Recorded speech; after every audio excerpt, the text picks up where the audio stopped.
കോഴിക്കോട് മകന്റെ മർദ്ദനമേറ്റ് ചികിത്സയിലായിരുന്ന അച്ഛൻ മരിച്ചു. കുണ്ടായിത്തോട് സ്വദേശി ഗിരീഷാണ് മരിച്ചത്. മകൻ സനലിന്റെ മർദ്ദനമേറ്റ് കോഴിക്കോട് മെഡിക്കൽ കോളേജ് ആശുപത്രിയിൽ ചികിത്സയിലായിരുന്നു. ഇംതിയാസ് കരീമാണ് വിവരങ്ങളുമായിട്ടുള്ളത്. ഇംതിയാസ്, തീർത്തും ദാരുണമായിട്ടുള്ള ഒരു സംഭവമാണ് ഇത്. എന്താണ് ഉണ്ടായത്?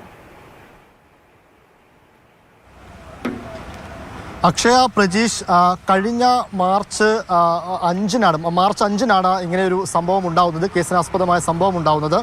അതായത് കുണ്ടായിത്തോട് വെച്ച് ഈ ഗിരീഷ് കുമാറിൻ്റെ മകനായിട്ടുള്ള 22 വയസ്സുകാരൻ സനലിൻ്റെ മർദ്ദനമേറ്റാണ് ഗിരീഷ് കുമാർ നിലത്ത് വീഴുന്നതും തലയ്ക്ക് പരിക്കേൽക്കുന്നതുമൊക്കെ. പിന്നീട് കോഴിക്കോട് മെഡിക്കൽ കോളേജ് ആശുപത്രിയിൽ ചികിത്സക്കായി പ്രവേശിപ്പിച്ചിരുന്നു. അങ്ങനെ ഈ ചികിത്സയിൽ കഴിയവേ ഇന്നാണ് ഗിരീഷ് കുമാറിന് മരണം സംഭവിക്കുന്നത്. അവരുടെ ഇൻക്വസ്റ്റ് നടപടികളൊക്കെ ഇപ്പോൾ ആരംഭിച്ചു കഴിഞ്ഞു. ഇൻക്വസ്റ്റ് നടപടികൾ പൂർത്തിയായി കഴിഞ്ഞാൽ ഉടൻ പോസ്റ്റ്മോർട്ടം നടപടികളിലേക്ക് കടക്കുകയും ചെയ്യും. ഇതിൽ കുടുംബം പറയുന്നൊരു കാര്യം, ഈ 22 വയസ്സുകാരനായ സനലിൻ്റെ വിവാഹം ഉറപ്പിക്കുന്നതുമായി ബന്ധപ്പെട്ട ചർച്ചകളൊക്കെ വീട്ടിൽ നടന്നിരുന്നു.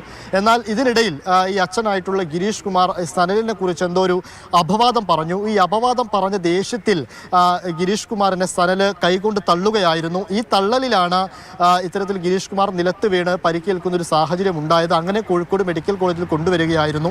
ഈ മാർച്ച് 5-ന് തന്നെ നല്ലളം പോലീസ് ഈ സംഭവത്തിൽ കേസെടുക്കുകയും ചെയ്തിട്ടുണ്ട്. എന്തായാലും ഇപ്പോൾ കോഴിക്കോട് മെഡിക്കൽ കോളേജ് മോർച്ചറിയിലാണ് ഗിരീഷ് കുമാറിന്റെ മൃതദേഹമുള്ളത്. ഇൻക്വസ്റ്റ് നടപടികൾ നടക്കുകയാണ്. അത് കഴിഞ്ഞാൽ പോസ്റ്റ്മോർട്ടത്തിലേക്ക് കടക്കും. പോസ്റ്റ്മോർട്ടത്തിന്റെ